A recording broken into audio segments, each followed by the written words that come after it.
If you already know how to achieve your goals, they aren't big enough. Think big and embrace the unknown. For me, is going to be participating in 100-kilometer ultra marathon. I'm going to talk about 5 cities and 5 countries just to make you understand what 100-kilometer looks like. USA, from San Francisco to Santa Cruz in California. In UK, from London to Brighton. In Japan, Tokyo to Mount Takao. In Australia, Sydney to Blue Mountains. From Dubai to Allen. I feel like a lot of people, including myself, cannot fathom that humongous of a task. And something that you can't fathom, it's outside of the scope of what your mind can grasp. You just classify it as impossible. Another thing I want to say is when you give those visual representations, it gives us an idea of how long of this task may be. And also another thing is what you forgot to mention was 3,000 meters of elevation gain. That's the real elephant of the challenge.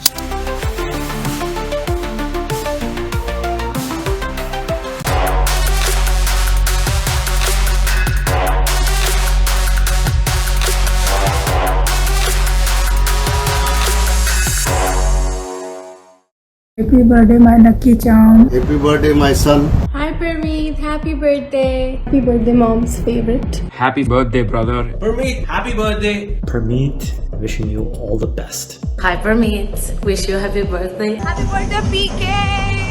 Hi, Parmeet, wishing you a very happy birthday. Parmeet, wishing you a very happy birthday and good luck. Wish you a very, very, very happy birthday. Hi Parmeet, happy birthday to you. I wish you, man, a happy birthday. Hi Parmeet, a happy birthday to you from me and the Wiser community.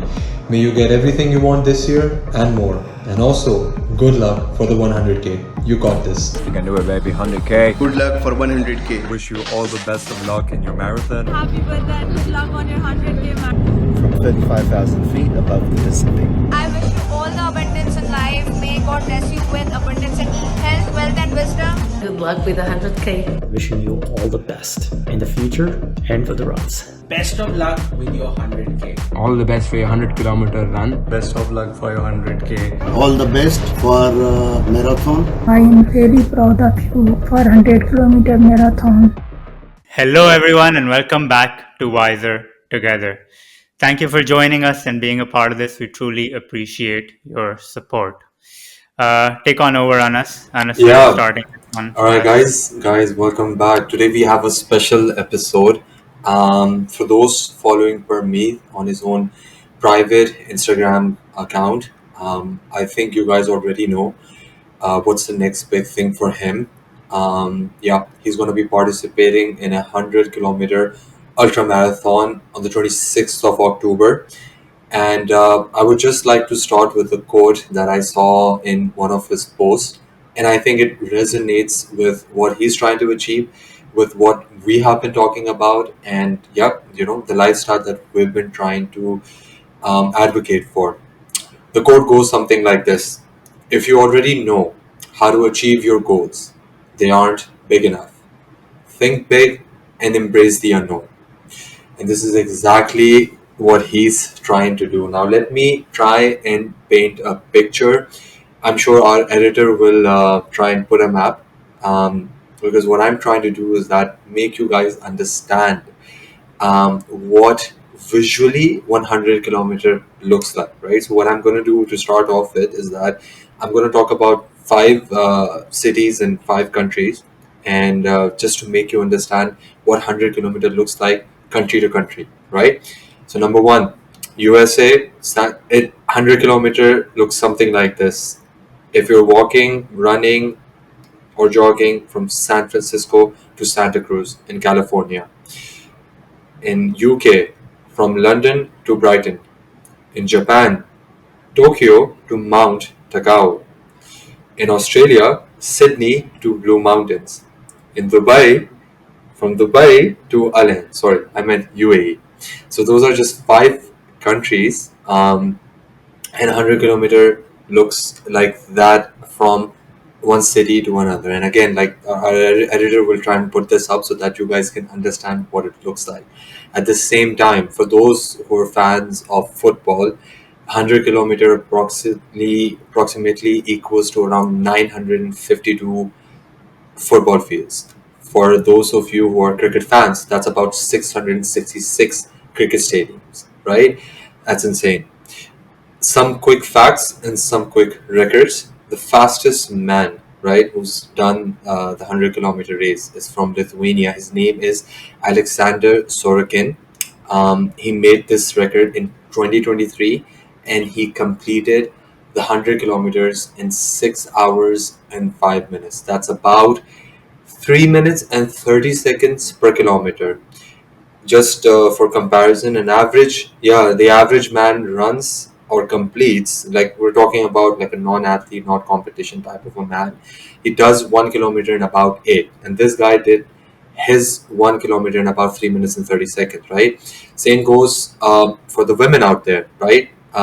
She's a Japanese woman, Tomoe Abe. She made this record in 2020, and her fastest time for 100 kilometers was 6 hours and 33 minutes. So that's about 3 minutes and 56 seconds. And an average woman completes a kilometer in about 9 minutes. So, yeah, just some facts for you to make you guys understand, just paint a visual picture in your mind what 100-kilometer looks like, what is the fastest time, how much an average man competes or completes the kilometer in.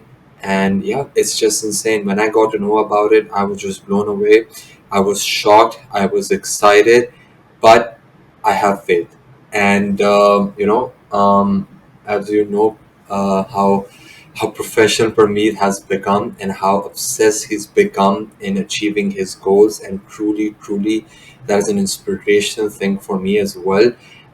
Before, I mean, he's already prepping for his run, and we're going to talk a lot about it. But yeah, before shooting for this podcast, he also did, and I think Parmeet can um, talk about it more, but this guy ran 9 hours straight and did his longest run yet. So I'm gonna give the floor over to you now, Prameet, because our viewers are definitely eager and excited to understand. So first of all, let's get done with what and the whys before we get into the meat and potatoes of it.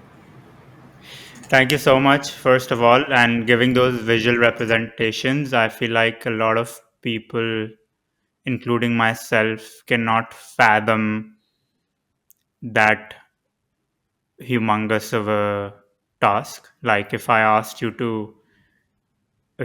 how big the sun was, you're gonna be like, yeah, it's pretty big, but you can't fathom, and something that you can't fathom, it's outside of the scope of what your mind can grasp.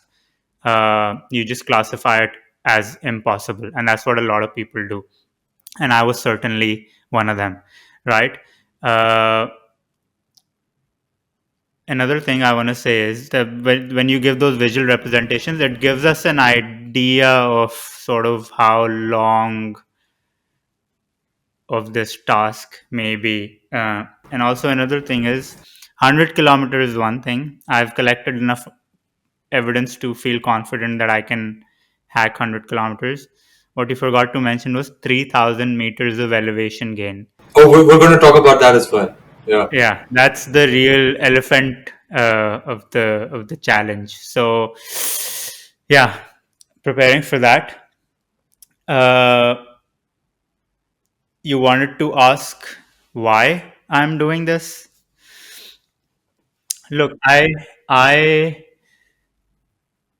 have not been a runner. When people see some other people, and certainly I've been in this position as well, do something. I would say before you even answer the why, just inform the viewers like what is the difference between ultra marathon and regular marathon, and the types of it. Just to educate them so that we lay the foundation for them. Yeah, so these types of races, although you can compete with other people, the goal of the race is to finish in due time. You have a cutoff time that you have to finish in. The half marathon is 21.1 kilometers. A full marathon is 42 kilometers, and anything over a marathon, so anything over 45 kilometers is called an ultra marathon, and those can range from 45 to 50 to 80 to 100. There's ultra marathons as well, wherein people do 100 miles, which is 166 kilometers. People do 200 kilometers. People do 250, 300 kilometers. yeah, there's no limit to human potential, and these events very much represent that. So that's what basically a marathon is. The one I'm doing is an ultra marathon, which could be 45 kilometers as well, but I just wanted to do 100 because that's what I sort of thought I couldn't do. And it's got 3,000 meters of elevation gain. So it's sort of in a mountainous trail region where you're going up and down, and you're going through uh, uneven terrain, you're going through forest, and you're going through a trail, you go through tarmac as well, you go through sand and stuff like that. So Yeah, it's and just different to add my perspective as well, trails. but for Yeah. someone who's who's definitely not a runner, but thanks to you, I did compete in my first marathon in Dubai. So guys, just for perspective as well, in order for the city of Dubai to conduct that marathon, they had to close down some major roads, and trust me, like Parmeet, what Parmeet said, like even 45 kilometers just walking, they had to make 2-3 loops of certain major roads. So it's a lot of distance. And just imagine multiplying that by two and just adding some more kilometers. It's impossible to have such a long stretch of road until unless you're literally just doing a rover highway. So this 3,000 meter elevation gain comes from they have to make a circuit, and that has to go through some forest, like Permeet said, some hilly areas or some sort of terrain. So it's not just a regular sort of a marathon where or a run where you know that you'll be walking on flat um, terrain. Like exactly, because every kilometer, every 100 meter would bring something new. So it's not only that he has to watch out for nature as well and different elements. So I just wanted to paint another picture for you guys. Yeah, there's another aspect to this as well. With marathons, you have people around you, you have support, you have uh, people cheering you on. After every 2-3 kilometers, you have a aid station where you can get water, you can get electrolytes, you can possibly get a small snack as well. This is a whole different ball game. It starts at 5 a.m., finishes at 1 a.m. You're out all day, most of the times alone. Aid stations come after 10-15 kilometers. In addition to 100 kilometers flat compared to 100 kilometers with 3,000 meters of elevation gain, it doesn't even come close in my opinion. And not just that, there's an added challenge to this because you're out and about for such a long time. There's snakes as well. You could be bitten by a snake, like it's in the wild, right? And they warn you off of all of these things. Another added challenge is they have some regulations that they need to meet. So I need to carry a vest which has I have to carry a list of 30 items with me. First aid kit, at least 2 liters of water, some snacks, uh, rain jacket, rain pants, additional set of boots. There's a list of 30 things. Maybe we can put that up somewhere, and I can send it through, and we can put it up. That vest alone will weigh about around 6 kgs. So carrying a 6 kg vest, running along an uneven terrain, all while climbing 3,000 meters. You have to have a headlight, and you have to carry an additional set of headlight. You have to have batteries and an additional set of batteries. Uh, there's so many things, right? So these added challenges, they add another level of complexity and hardness to already doing 100K. uh, and I'm starting to realize this more and more now. If I were to run 100K on a flat surface, I think I can do it in the next couple of months. But now I'm training for these things wherein I'm strength training my legs. I'm doing a lot of inclines. Yeah, there's a ton of things. So it's not just 100 kilometers, 300 meters of elevation gain. You're all alone. There's barely any aid stations. There are periodically, but not as any which you would get in a marathon. There's no supporters cheering you on. Maybe some parts of it, and you're carrying a vest which weighs about 6 kilograms. Uh, so All yeah. right. I mean, yeah, thank you. Yeah, that just paints an amazing picture. And I would just like to talk about human potential. This is something that you talked on your post as well, and guys, again, I'll put this up in the description as well. Parmeet made a whole video about this, as to why he's doing this, and his intentions as well. He goes on about it in that video, and he also talks about human potential in that, and that just goes to show that how backwards have we come, I guess, because I guess what I'm trying to refer is that like let's take 2,000 years ago, right? We didn't have anything like any modes of transportation. Of course, the only reliable mode of transportation was animals, right? And people did indeed used to cover these distances. They might not be running, but definitely it was mostly covered on foot and sometimes on animal back as well. So it just goes to show that it's not something impossible, but I think what modern life has sort of done to us is that it has basically made us so accustomed and reliable on technology that whenever we talk about these things or such fields, we think that it's entirely impossible. So, look, I commend you for doing this because it's absolutely going to be insane. Again, like I said, you keep doing things, um, which are just insane, which are just so significant, which are just the challenges are so amazing that I don't know any person alive in my life that have even attempted or even thought about this. So first of all, before moving forward, talk to us about your recent run, the 9 hours that you did. Of course, like you said, the physical aspect is one thing. What are you thinking about in those 9 hours? So this last week around, I didn't hadn't planned to do 50 kilometers. I did it day before yesterday on a Saturday. My coach had put 25 kilometers, but last week was a bit rough. I was going through some things personally, and then I also injured my lower back, which is why I was not able to train properly for the whole week until Friday. And I still had a bit of that in my back. So Saturday, I decided instead of running, I will just walk it, and we'll do a sort of a day trip, go around the coast of Sydney, and try and do 50 kilometers. Uh, and I do this all the time, wherein I set a goal so high. I doesn't matter if I get there or even if I do 70% of it.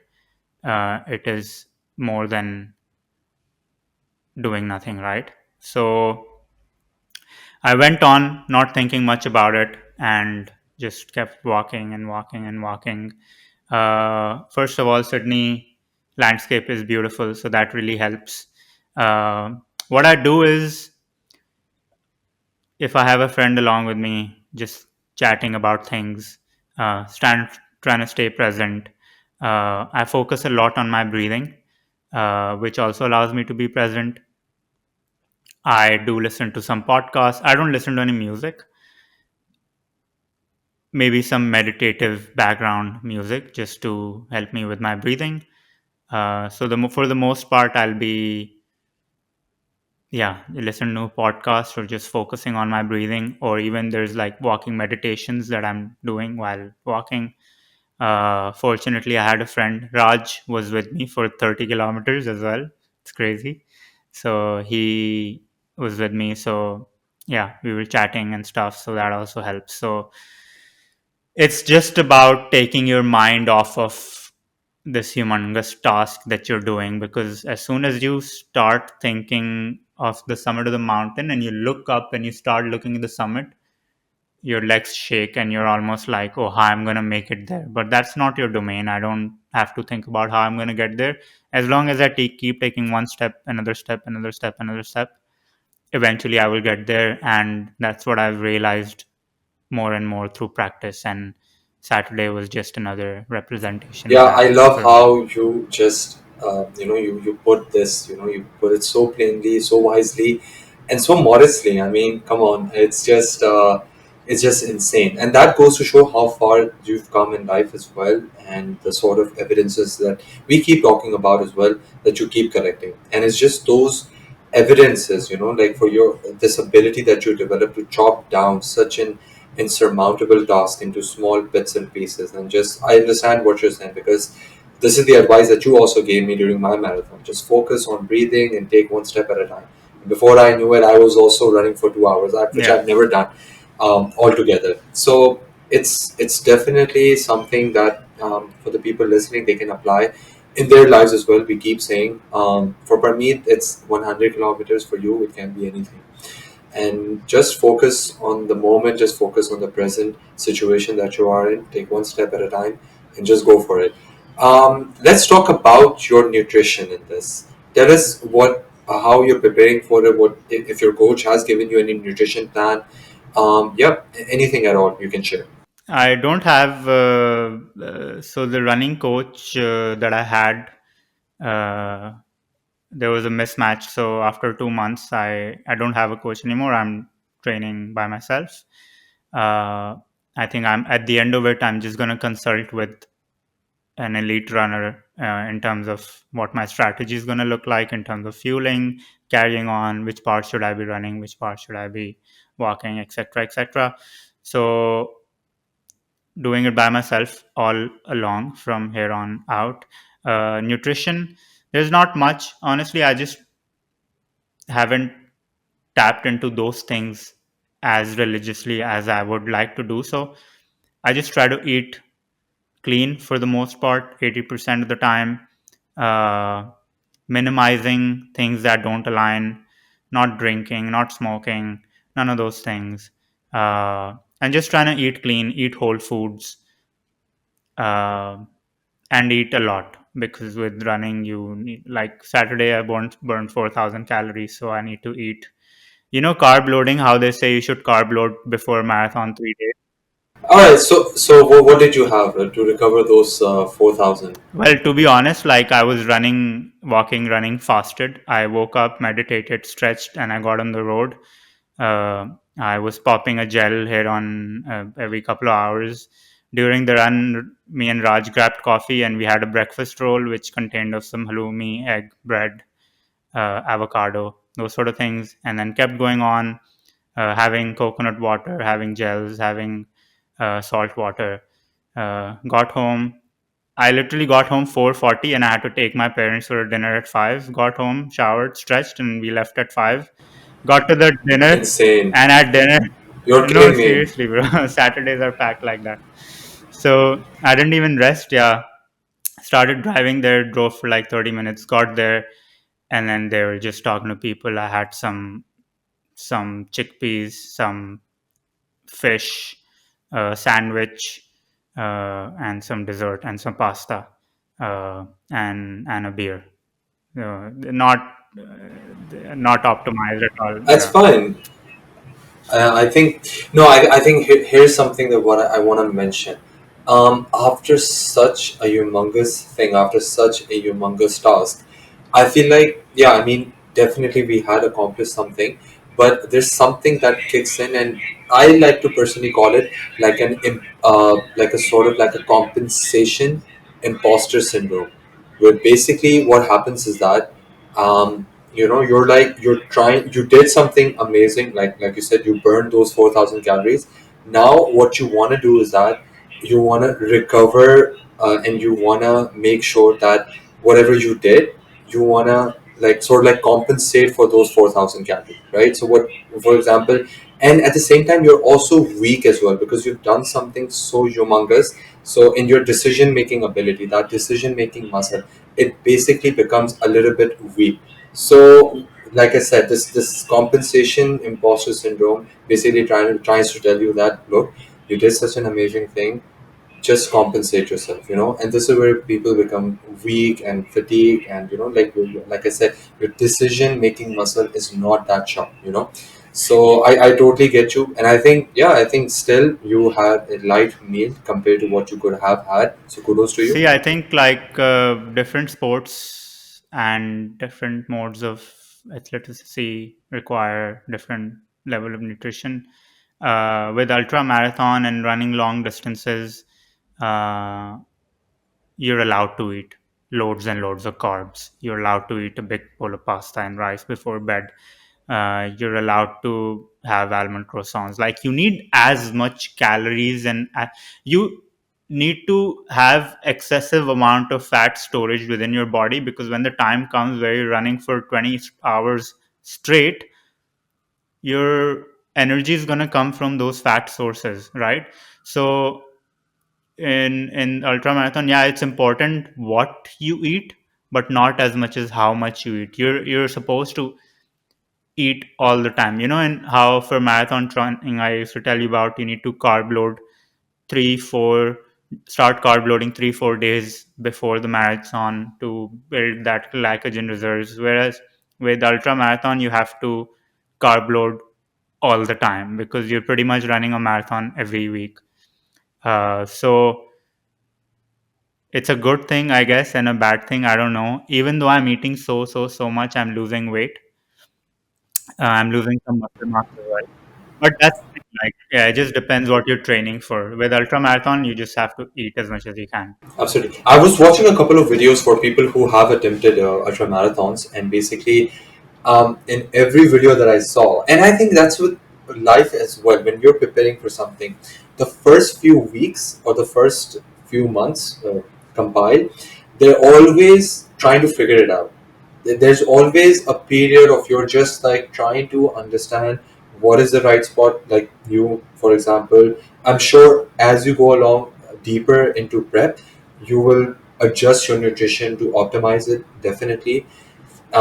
In terms of your strength training as well, in terms of your runs as well. So everything that I must have seen at least 5 or 6 people who attempted it, and their graph, like usually it looks something like this. They're not even running more than 30 Ks. So, and they're not adapting for anything, and they're sort of like letting them adjust to it. And I think that's with any big project in life. You first need to find the right spot, the right routine, and as you go along into your prep, you go deeper, you sort of like optimize for it. Tell us how you're dealing with the biggest elephant in the room, that's the 3,000-meter elevation. Yeah, that's a crazy one. I've never really, it's safe to say, like most people, including myself, inclines are hard, like really hard. Like they drain you out of energy so quickly. So ever since I started this, every week I do like incline sprints, which I've never done in my life before. The first time I did it, I was supposed to do 10 rounds, and after 8 rounds, I ended up puking. So yeah, it's not an easy one for sure, and it's Why do you think, what makes incline or any incline sprints, incline walk hard? I guess it's like the not just carrying your weight, but then carrying your weight up against gravity. It's very fatiguing for your muscles, and then it requires a lot more strength. Like just moving straight on a flat surface is you're carrying your body's weight. But then add that another complexity where you're carrying your body's weight against gravity, like you're carrying it up. So you need a lot of strength in your legs to be able to do that, right? Absolutely. And for that, you mentioned that you've been weight training your Yeah, legs. I've added strength sessions for my legs, and I've added incline sprints as well, and I do a bit of cross training as well, wherein I'm working on agility. So I would do that through like boxing, through I play soccer every week, and then a bit of cycling as well. So just to put my legs in different environments for it to adapt in the best way possible. Yeah. Absolutely. Yeah. So this basically also reminds me with one of the videos that I saw. I think the guy's name is the Unlazy Way, and the guy is supposedly like he has the same physique or the athletic prowess as you. And basically, what he did was that he wasn't serious about the 100K run. I think he just wanted to do it. One day he decided. Before this, he had a ski trip, and he said that most of his prep time was spent skiing because he wasn't running that much. I don't think in his graph I saw a run which was more than 40K. So just imagine a guy who's just running 40K is not is doing what 40% of the 100K run, right? So he said that because of skiing being also a sport that involves a lot of your lower body strength, that sort of like prepared him for the endurance part. So I guess, yeah, definitely what you're doing is something sort of similar, if not be the same, which is where like you're trying to cycle, you're trying to play futsal, anything that involves agility, anything that involves having more endurance in your lower body. Yeah, just like all about just getting your legs used to that kind of volume and load, and that's all it is. Like running puts a load on your legs. So does soccer. So does boxing. So does cycling. So anything, any ways you can put load on your legs, and also not make it boring. Like if you're running all the time, like it can be boring sometimes. But having soccer and boxing, How do you not make it boring, the runs?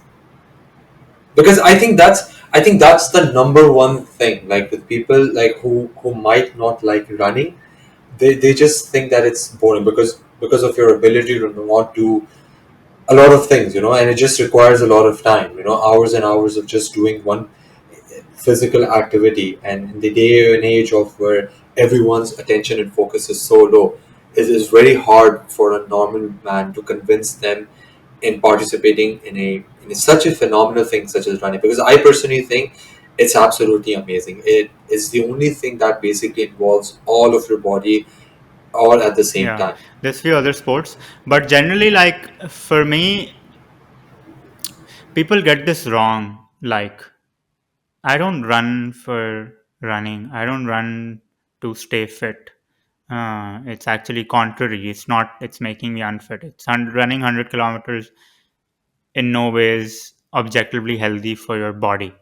I do it for the mind, and because I do it for the mind, I look at it as a mental challenge. Uh, Even 10K runs, like when you think about it, oh, I want 2 hours, I'm gonna go run. Like your mind puts a blockade. It's like your mind tells you against it, and I see it as that challenge. So now that I've gotten used to it so much, during those runs, I'm either like again trying to be meditate, trying to be present, trying to breathe properly, or trying to listen to a podcast or some show. Uh, and I think a lot while running.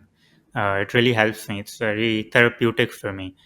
And because I am taking on that challenge in the present moment, like I feel great. I feel invincible, to be honest. So, uh, yeah. All right. So let me throw a curveball at you now, right?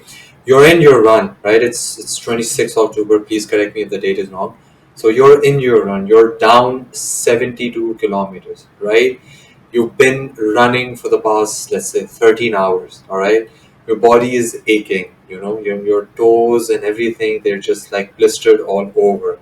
You see that there is a highway that where you can probably just stop, take a taxi, go back home, take a shower, sleep, right? And yeah, your mind is saying, give up, stop, you've done enough. 72 is something no one ever in your entire relatives, even from your father's mother's side or the generation coming after you, are going to do. Your name is going to be etched in Kumar family history. What keeps you going? What keeps you going? What makes you want to complete the rest of the 28 I think kilometers? it's like, and I've been trying to practice this as well. Once you put your mind to something, I try and make sure I finish it as much as I can. As I was telling you about the day I went for the inclines and I puked, right? I could have very easily I had a great excuse to, I was supposed to do 10 rounds. I did 8 rounds and I ended up puking.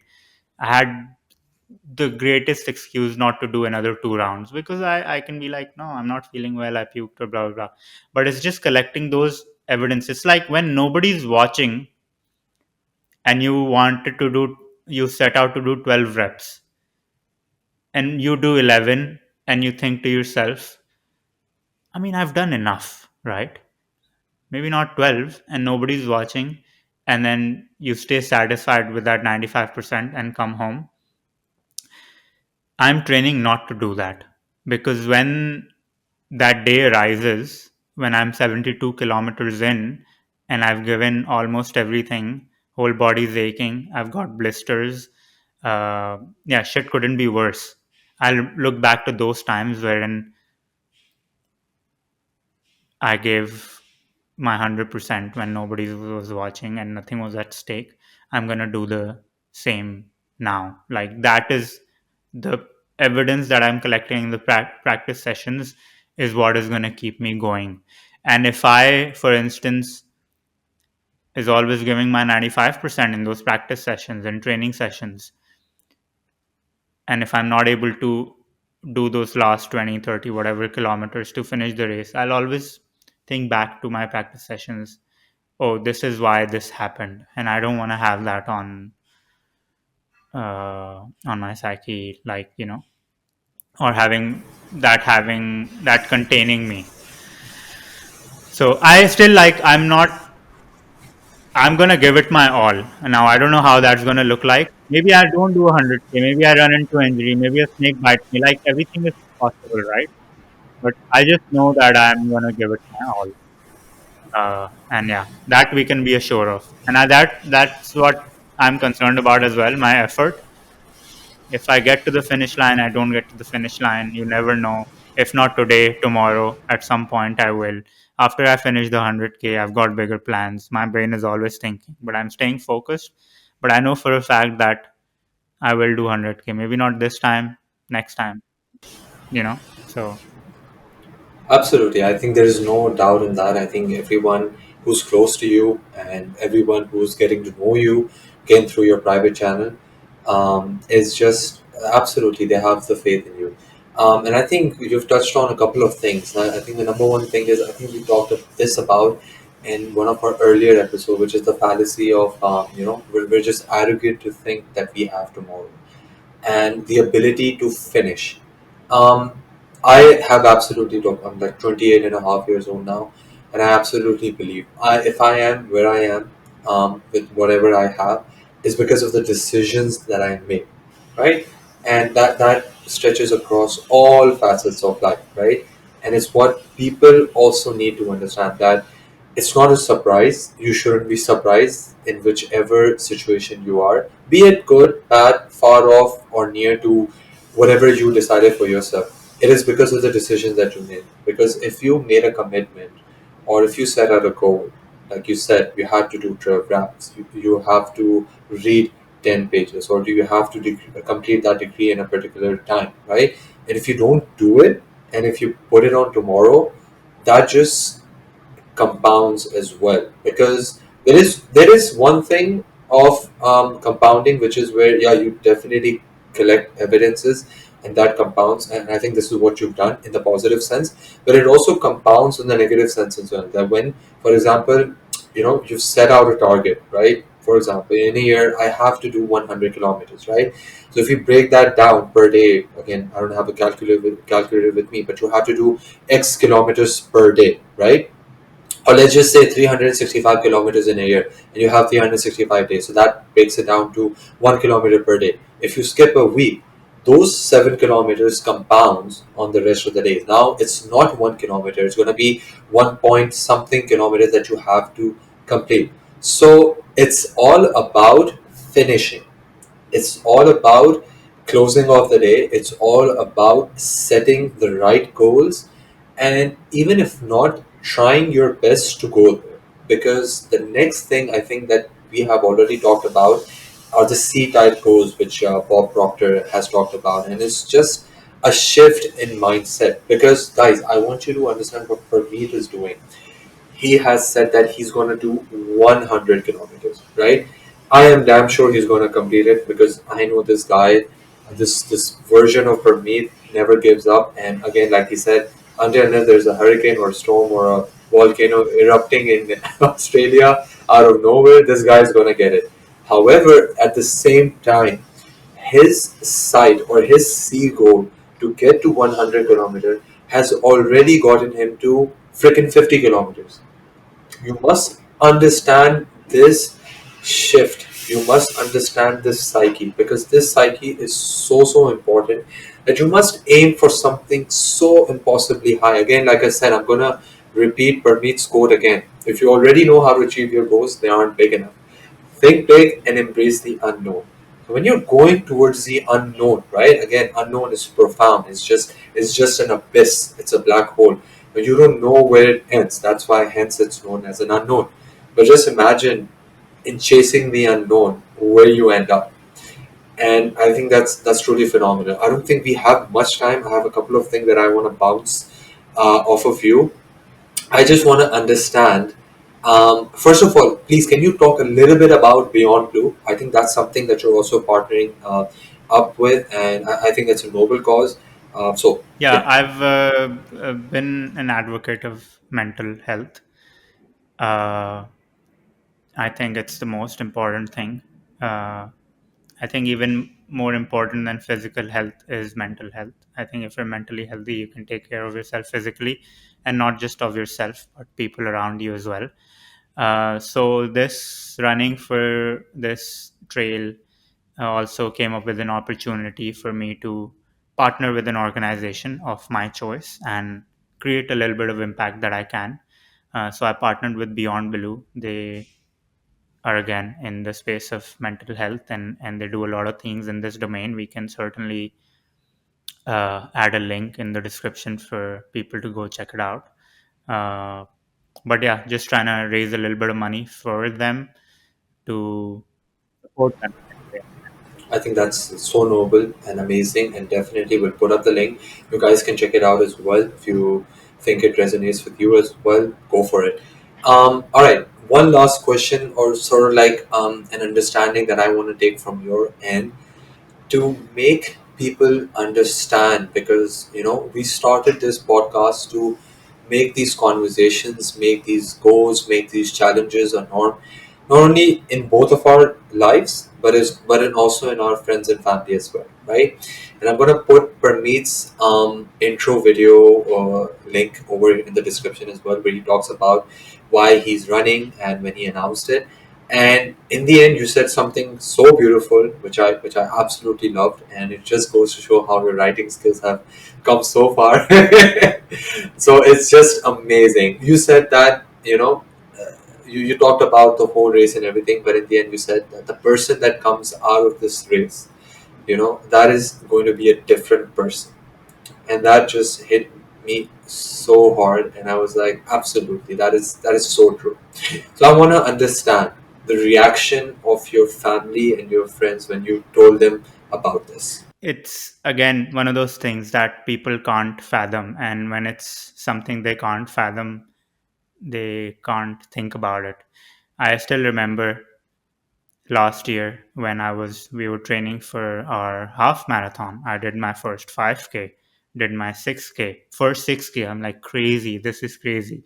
Then I pushed to 8K. I'm like, oh my god. And my friends are like, bro, that was so crazy. 8K, 10, 12, 15. We did our half marathon. When we finished our half marathon, I told my friend next to me, bro, marathon and then 100K. I just said it, right? And then next few months, we're training for a marathon. And this is something that used to go in my head. And I used to tell him, every kilometer we do, I look at it as a percentage.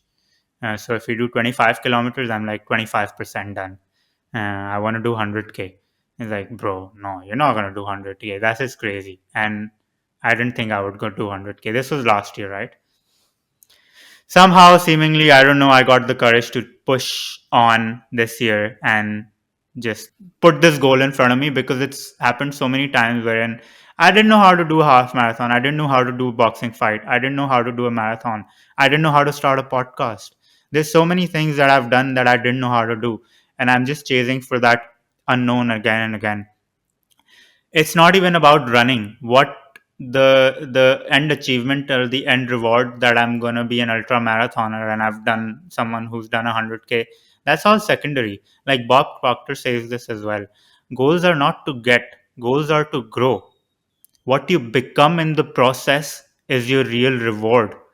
At the end of it, you just get a small medal for going through that process, right? That process is what is gonna stay with you for your whole life, and that process is what will allow you to get that reward again and again and again. Something I've been saying recently is, don't build your bank account, build your character. The bank account will come, right? So For me, it's just about setting an impossible goal that allows me to go through a process of darkness, of pain, of breaking my limitations, uh, of doing things that I never imagined I could do. And by going through that process and process again and again, I make 100 kilometers comfortable. Once you get there, you'll realize, oh, you could have gone much higher, much higher, much higher. And that's just the process of life for me. Like, I use myself as a subject to my life as I look my life as an experiment. Uh, Living with purpose, experimenting the things that I talk about, the power of the mind, neglecting everything that I learned throughout my childhood. I didn't have a single person around me who even talked about a marathon. I didn't even know what a marathon was, how long it was, what it does. And again, I'm saying it's not about running a marathon. Oh, we ran 100 kilometers. What a big deal. Yeah, it's not about running though. It's about the person you have to become, the compromises you have to make. Those 5 a.m.s, just being alone for 10 hours.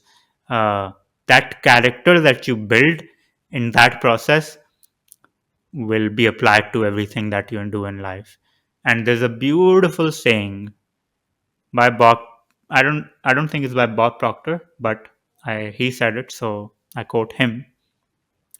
You're only limited by provision of attention and lack of imagination. And that's it.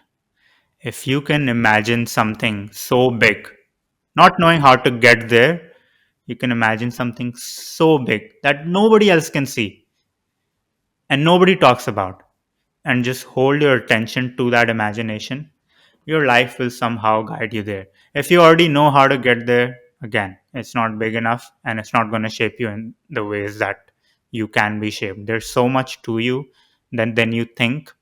Uh, just embrace and just take that leap of faith and go. And I'm just starting out. It's been 1 year and we're at 100K. Just I can't imagine what 10 years down the line the things I would have done, but I'm just excited for it. Yeah.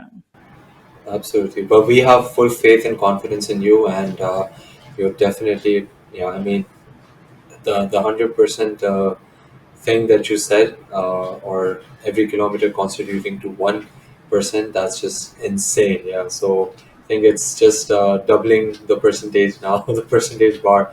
And look, absolutely amazing. I don't think I have anything to add. You absolutely nailed it and smashed it out of the park. So I think, yeah, that's all I had from Yeah. my And I end. think the biggest thing for me is like I enjoy the yeah, when you do these big achievements and be uncomfortable and grow, it's amazing and you feel the fulfillment. But real fulfillment and satisfaction comes from when I do 100K, when I do 20K, when I do 30K, and people around me who were doing 0K are now doing 5K, doing 10K.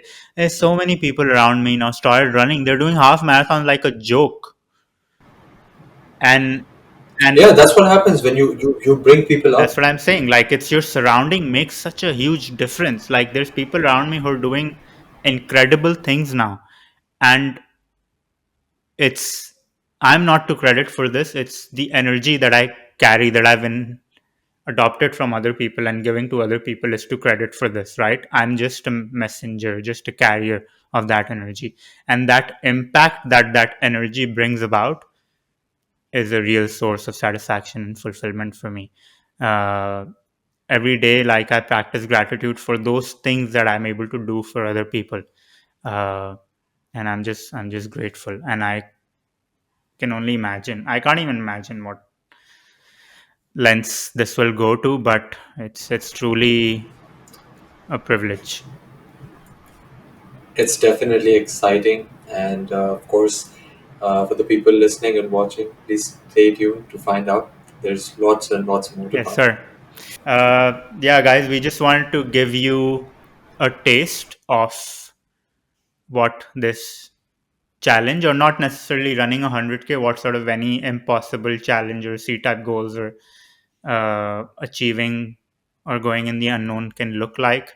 This was just an example of that to give you guys a taste of what it requires, what you go through, and the mindset you need to adopt to get there. Certainly, there's going to be more and more. Hopefully, this can inspire you to do one thing, just small, tiny bit. If you do 2 pages, you read 3 pages. If you wake up at 8 a.m., wake up at 7:30. If you run 5 kilometers, maybe run six. Just tiny, tiny bit, as I say, compound effects happen. So if this podcast can just add that tiny bit of growth in any aspect of your life, that's the purpose of this conversation and what we do here. And yeah, that would bring us a lot of fulfillment and satisfaction. And if you do anything, please do share with us in the comments below so we know about it, we can talk about it, we can share it. And if your story is something amazing, we'd love to have you on as well and share your experience on this podcast. We try and keep it as inclusive, grounded as possible, as much as we can. So, yeah, again, do whatever you can. Share with us in the comments below. Thank you for joining us and being a part of this and sticking around till the end. We truly appreciate your support, and we will see you next Sunday. Ciao, guys.